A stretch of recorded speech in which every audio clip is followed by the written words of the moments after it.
April 1943. The Atlantic is eating ships faster than the Allies can replace them. Convoys burn at night and vanish by morning. Oil slicks spread for miles. Lifeboats drift empty. German U-boats surface, fire, and disappear before escorts can react. Aircraft arrive overhead just in time to circle wreckage and mark positions on charts already out of date. From the cockpit of a coastal command bomber, the problem is brutally simple and impossibly complex at the same time. The pilot sees the submarine, but the bomb never lands where the eye thinks it should.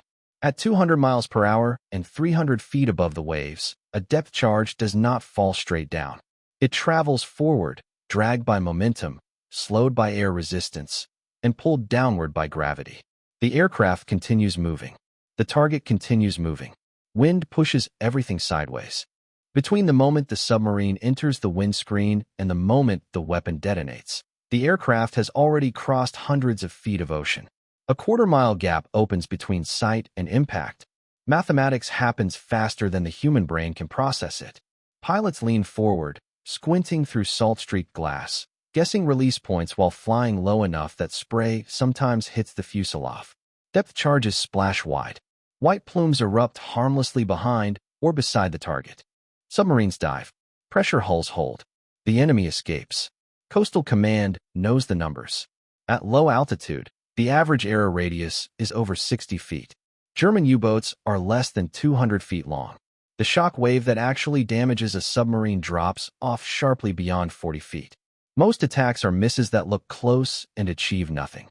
Engineers propose bomb sites, mechanical computers that calculate wind drift, aircraft speed, altitude, and release timing. They work well in theory. In practice, they are heavy, delicate, slow to manufacture, and useless in violent low-level attacks where aircraft are jinking to avoid flak. Radar ranging is experimental, years away from frontline use. Training helps, but not enough.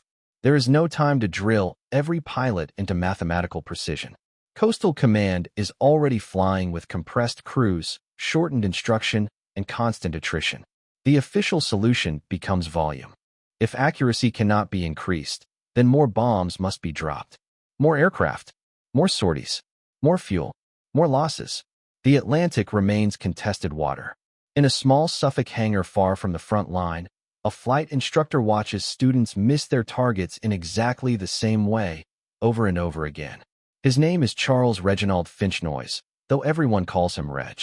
He is not a pilot of legend, not an engineer with credentials. Before the war, he worked in agriculture and practical mechanics, machinery that had to function in mud, rain, and neglect. He understands leverage, angles, and systems that fail when tolerances drift. He flies as an observer with trainees, sitting behind them as they practice low-level bombing runs over the English coast. He watches hands tighten on the stick. He sees the hesitation before release. He sees bombs fall late or early by the same margins every time. The errors are not random. They are systemic. Pilots are trying to calculate geometry while moving through it at speed. That bothers Reg, not emotionally, but intellectually. The physics are known. The trajectory is predictable. The problem is not ignorance. The problem is cognitive overload. Pilots cannot compute while flying and fighting. So the solution must remove computation entirely. Reg begins sketching. He draws sight lines through windscreens. He maps attack profiles, 300 feet, 200 knots, a submarine moving 10 knots. He plots where the bomb will actually fall relative to where the pilot is looking. He thinks about rifle sights, front post, rear notch, how the human eye instinctively aligns objects without conscious calculation. What if bombing could work the same way? What if the pilot did not need to think about the release point at all? What if the geometry were placed directly into his field of view? The answer, Reg realizes, does not need gears, dials, or electronics.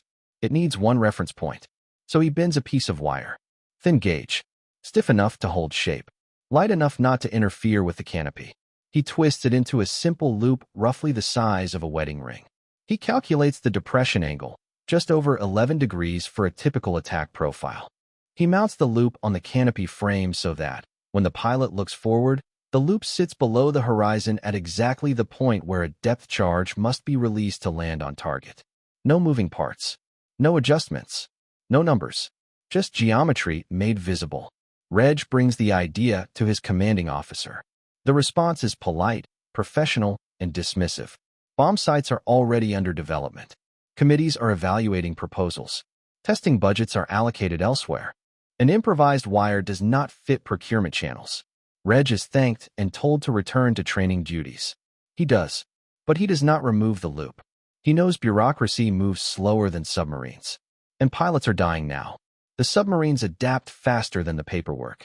German U-boat commanders learn to crash dive the instant an aircraft appears. They hug thermoclines where sonar loses clarity. They coordinate in wolf packs, forcing escorts to choose which contact to chase while another slips through. The window for a successful air attack shrinks to seconds. A pilot may have 30 seconds from first sighting to release. 30 seconds to judge speed, wind, altitude, lead, and the submarine's evasive turn, while flying low enough that a mistake puts the aircraft into the sea. Everyone knows this is unreasonable. Everyone keeps doing it anyway. Reg waits. He needs a sortie that looks like routine training, with conditions close to operational reality and no senior eyes watching. He gets it on a gray afternoon off the Suffolk coast. A practice mission. A training aircraft. A smoke marker bomb instead of live ordnance. The submarine is a floating sled dragged by a small motorboat, cutting a white wake across cold water. Reg briefs the pilot quietly. No math. No counting seconds. Fly the profile. Keep the loop in view. When the target touches the wire, release. The pilot nods. He's skeptical, but not dismissive. He's tried grease pencil marks, mental timing tricks, every unofficial method crews whisper about. None of them feel natural. They climb, circle, and line up. At 300 feet, the coastline rushes past. The sled grows in the windscreen. The pilot's instinct screams now, release now, because every training flight has conditioned him to drop early. He waits. The loop drifts downward toward the target. It feels wrong. Too close. Too late. The sled touches the wire. He presses the release. The bomb drops away. The aircraft roars overhead. Reg leans forward, binoculars pressed to his face. The splash erupts 8 feet ahead of the sled. 8. Close enough that a live depth charge would have crushed a pressure hull. They circle for another pass. Crosswind this time. The pilot adjusts slightly, trusting the geometry rather than his fear. 6 feet to the left. Another pass. 4 feet behind. Reg does not celebrate. He simply writes. They repeat the test with different pilots. Different headings. Slightly different altitudes. The loop is not perfect. Wind still matters. Speed still matters. But the error radius collapses. What used to be wide misses become lethal near hits. Average pilots are suddenly dangerous. Reg submits a formal report. This time, someone actually reads it. Numbers matter. 8 feet. 6 feet. 4. Coastal Command's technical branch asks for more data. Reg provides it. Quietly. Methodically. Without rhetoric. The conclusion is uncomfortable and undeniable. A loop of wire reduces average circular error by nearly a third. Approval comes without ceremony. Not an announcement. Not a press release. A field trial authorization. Engineers refine the mount so it can be adjusted for different aircraft types. Ground crews are shown how to install it with hand tools in under 20 minutes. By mid-1943, aircraft begin flying patrols with a small, unofficial circle of wire mounted in their canopies. Pilots name it themselves. Some call it the Mark II sight. Some call it the Finch noise ring. Most just call it the loop. No one talks about it outside the squadron. They simply start hitting more often. The change does not announce itself. There is no moment when Coastal Command declares victory, no sudden spike on a chart that forces attention in London. The Atlantic War does not turn on a single day. It shifts gradually, almost invisibly, measured in fewer radio calls that end abruptly, fewer flares marking sinking ships, fewer oil slicks spreading across gray water. But the numbers begin to move. Before the loop, low-level depth charge attacks average a circular error of roughly 60 feet.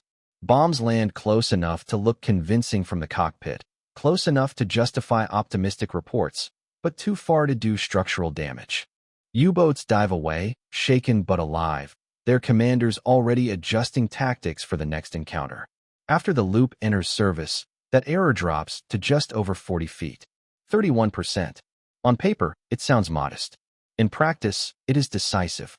A depth charge detonating 40 feet from a pressure hull can rupture bulkheads, shatter valves, disable gyros, and flood compartments faster than a crew can respond. Even if the submarine survives the initial shock, it is forced to surface, slowed, wounded, and vulnerable to follow-up attacks. A charge detonating 60 feet away produces noise, spray, and nothing else. Pilots feel the difference before analysts do. Attacks that once felt like educated guesses now feel deliberate. The release point is no longer a moment of panic, but of alignment.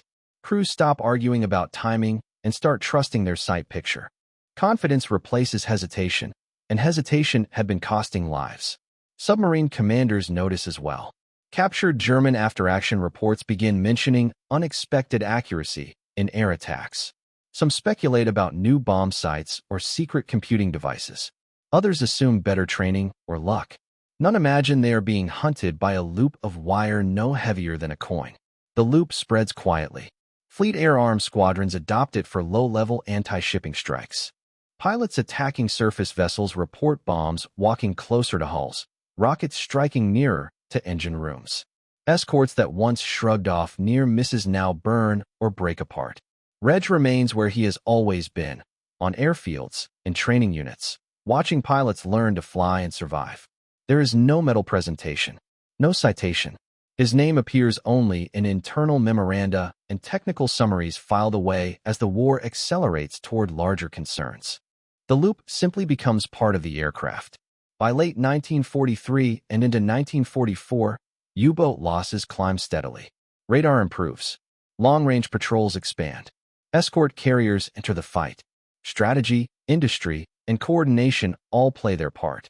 But inside that vast machinery, the loop keeps doing its small, relentless work, shrinking the distance between sight and impact, between effort and effect. After the war, historians will catalog the great innovations: radar, code breaking, mass production. Few will notice the loop at all. It does not photograph well. It has no moving parts. It produces no dramatic after-action stories. Yet letters survive. Pilots writing home mention that wire thing in the canopy. Mechanics joke about how ridiculous it looks. Veterans, decades later, tell interviewers that bombing suddenly made sense sometime in 1943, though most cannot explain why. Reg returns to civilian life without ceremony. He works again with his hands, solving practical problems far from aircraft and oceans. When asked about the war, he speaks about students, not inventions. About how fear changes perception. About how pilots need tools that work with their instincts, not against them. He never calls the loop an invention. To him, it was common sense applied under pressure. That is the lesson it leaves behind. Wars are not only won by grand designs and brilliant theories. They are won by accumulated margins, small improvements multiplied across thousands of encounters. A few feet closer. A few seconds earlier. A little more confidence at the moment it matters. The Atlantic does not remember the loop. The ocean forgets everything. But the men who flew with it remembered. They remembered bombs falling true. Submarines breaking apart instead of slipping away. Convoys arriving intact because the enemy hunting them never came back. And in the quiet archives of the war, among reports thick with statistics and strategy, a bent circle of wire remains. A reminder that sometimes history turns not on complexity, but on the simplest possible answer to the right question.